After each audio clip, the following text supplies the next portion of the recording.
I have to say, when I was young in high school and college, everybody used to say, we never lost a war.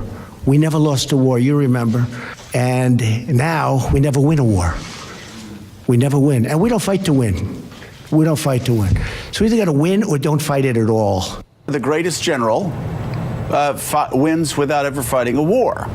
And you're right, including Donald Trump, who talked about during his entire campaign the fact that we just fought too many wars and we needed to bring American troops home. That's exactly right. He campaigned on no more stupid wars. Now, of course, I would imagine that their argument would be, well, we're not going to get into stupid wars. We're only going to get into smart wars. But talking well, it sounds like they want to go to war. I mean, there's an emphasis here on winning.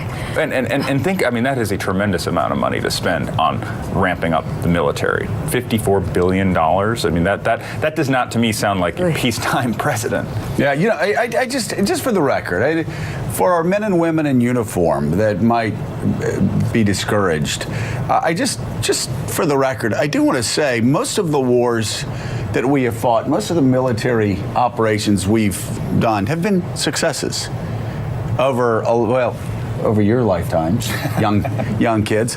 We had Grenada. Decisive victory. Decisive victory. Go USA. There's our Falklands. But then we had Panama when we went down, and remember Noriega had his sword, and he was like, you will be ensnarled in the jungles for, this is going to be, I think people were saying Panama was Spanish for Vietnam. Well, we went in, and our military troops get Noriega. He's been sitting in a jail in Miami ever since, in a couple of days. The first Gulf War, the greatest military coalition since World War II, and an extraordinary military success. You can talk about the politics of it, extraordinary. The second Gulf War, as tragic as it was, our military troops fought through it all. And by 2009, any military historian will tell you that 2009, 2010, our military stabilized a situation that was complete and utter chaos 3 or 4 years before. It blew up because we left. Afghanistan, what was our goal in Afghanistan? It wasn't to take over Afghanistan. It was to go over and break up Al-Qaeda's network. We did. Osama bin Laden is dead, and the network was shattered in a million pieces. So, you look at military operations, it's not to go seize oil and plant a flag and sing "We Are the Champions." It's you lay out military objectives, you give those objectives to your troops, and time again over the past quarter century, our men and women in uniform have done exactly what their civilian commanders have asked them to do in an extraordinary way. We don't fight to win. So we either got to win or don't fight it at all. I got to ask General Jack Keane what he makes of that. General, what did you think of that? I know what he was getting at, but was that really the right way to say it? He's essentially correct. I mean, you got to look at it from his perspective. He's just become president.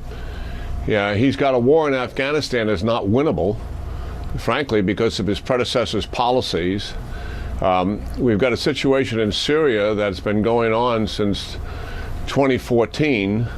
And also in Iraq, we've steadily built up the Iraqi security forces. I think that could have gone a lot faster than what it did. And the situation in Syria should have been the main effort from the beginning, because that's where Rocker's headquarters is. Right. And the reality is he's finally going to get a plan, and hopefully it's decisive, to do something about ISIS in Syria, which is their headquarters, and it's from there that they have grown their movement into Europe and into the United States and North Africa as well. So I think this president has a right to be a little bit frustrated and expects to get something that's decisive. Part of this was in the context of the president committing $54 billion more to the defense budget for the next fiscal year, which would bring it over $600 billion a year. What did you make of that, and whether that's justified? Because many will argue, well, maybe we should look at the spending we already have in our priorities before we add more. Well, I think it's about a 10% plus up when you consider the sad state of affairs that the United States military is.